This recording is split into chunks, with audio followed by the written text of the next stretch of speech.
पाकिस्तानी लड़की सीमा जिसका ताल्लुक सिंध से था और इस वक्त वो भारत में मौजूद है, लेकिन ना तो वो अब कलमा सुना सकती है, ना ही उसे नमाज का मालूम है, बल्कि वो हिंदी फर बोलती है। अब भारत में उसके साथ क्या सलूक हुआ है कि जिससे उसका रो रो के बुरा हाल हुआ है।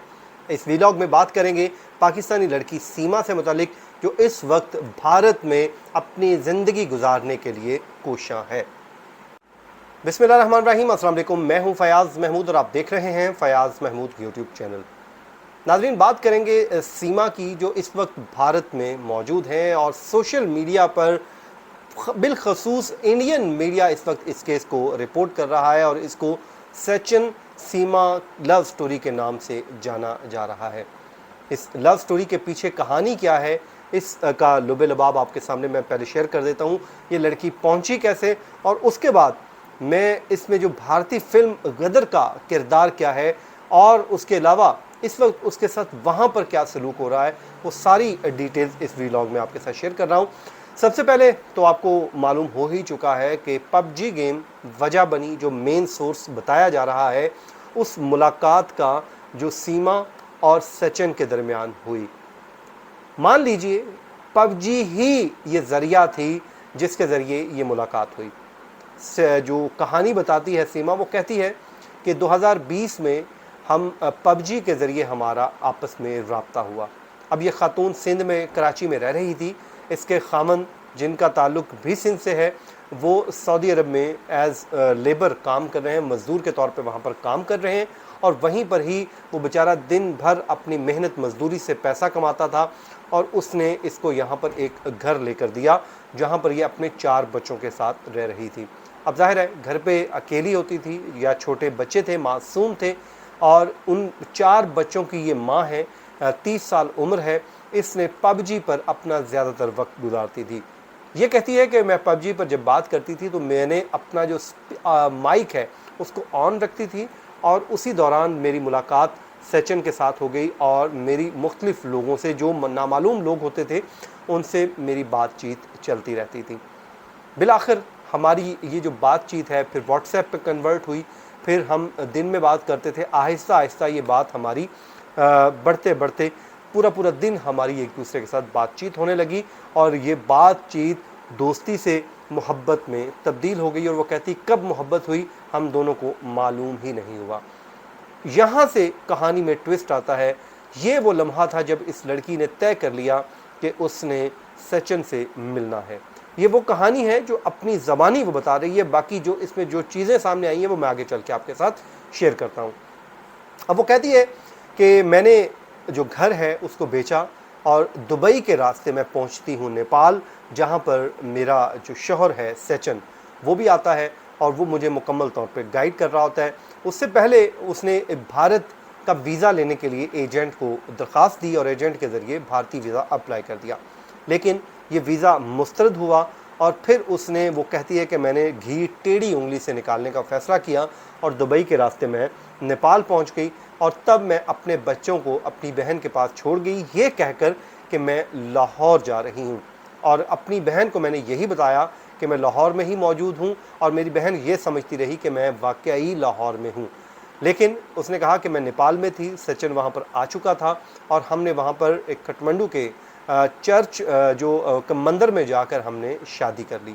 वहाँ पर जब हम दोनों ने शादी की तो हम एक होटल में शिफ्ट हो गए, और 7 दिन हमने गुजारे। बकौल इस लड़की के कि आखिरी 2 दिन हमारी ज़िंदगी के बहुत भारी दिन थे, क्योंकि वो वक्त आ चुका था जब हम दोनों को ठीक 2 दिन के बाद अलग हो जाना था। तो उसने कहा कि उसका हमने एक तरीक़ाकार ये निकाला, हमने सोचा कि क्यों ना इन लम्हात को जो हम रात के वक्त गुजारते हैं महफूज कर लें अपने कैमरे की आंख में। बकौल इस लड़की के उन तमाम लम्हात को वीडियो रिकॉर्डिंग कर ली गई, और 10-10 घंटे के दौरानिए पर मुश्तमिल ये वीडियो रिकॉर्ड्स की गई। उसका पर्पज़ ये था कि इन वीडियोस को जब हम अपने अपने मुल्क में वापस चले जाएंगे और वहाँ पर जाके हम देख कर वक्त गुजारेंगे, कोई ख़बर नहीं कि शायद हमारी मुलाकात होगी या नहीं होगी। उसके बाद वो कहती है कि मई में फिर मैंने फ़ैसला किया कि अब मुझे अपने बच्चों के साथ जाना है। पहली बार मैं खौफज़दा थी, लेकिन मैं सब रास्ते देख चुकी थी, और उसके बाद मैंने अपने 4 बच्चों को लिया और एक बार फिर नेपाल पहुंच गई। वहाँ पर सचिन आ चुका था और वहाँ पर चेकिंग हो रही थी जब हमने इंडिया का बॉर्डर क्रॉस करना था। अब होता क्या है, नेपाल और भारत का जो बॉर्डर है ये वीज़ा फ्री बॉर्डर है, इन दोनों मुल्कों के दरमियान कोई वीज़ा नहीं है। शहरी जो है दिन भर आना जाना उनका लगा रहता है। चेकिंग होती है, ये नहीं होता कि चेकिंग ना हो, लेकिन ये वहाँ से जो पैदल जाने वालों का रास्ता है वहाँ से गुजरे और वहाँ पर उतनी चेकिंग नहीं होती जितनी जो ट्रांसपोर्ट के ज़रिए चेकिंग हो रही है। बहरहाल इससे आईडी कार्ड मांगा गया था और बकौल इसके कि मैं अपना आईडी कार्ड वहाँ भूल चुकी हूँ। अब क्योंकि ये हिंदी इतनी फर बोलती है, ये वो सवाल है जो किसी को भी टिकने नहीं दे रहा। अब ये लड़की कहती है कि जब हम नेपाल में मौजूद थे तो वहाँ पर हमने भारतीय फिल्म गदर देखी जिसमें एक पाकिस्तानी लड़की के साथ भारतीय शहरी शादी करता है, तो हमने तय कर लिया कि अब हमने अपने मुल्क को छोड़ना है और मैंने भारत में जाना है। और उसके बाद ना सिर्फ उसने यह जुल्म किया अपने ऊपर, अपना देश तो उसने छोड़ा ही छोड़ा, अपने माँ बहन भाई सब कुछ उसने छोड़ दिए, लेकिन अपना जो मज़हब था उसने वो भी तब्दील कर लिया। मैं ये समझता हूँ ये उसने अपनी जान के ऊपर जुल्म नहीं किया तो फिर क्या किया है।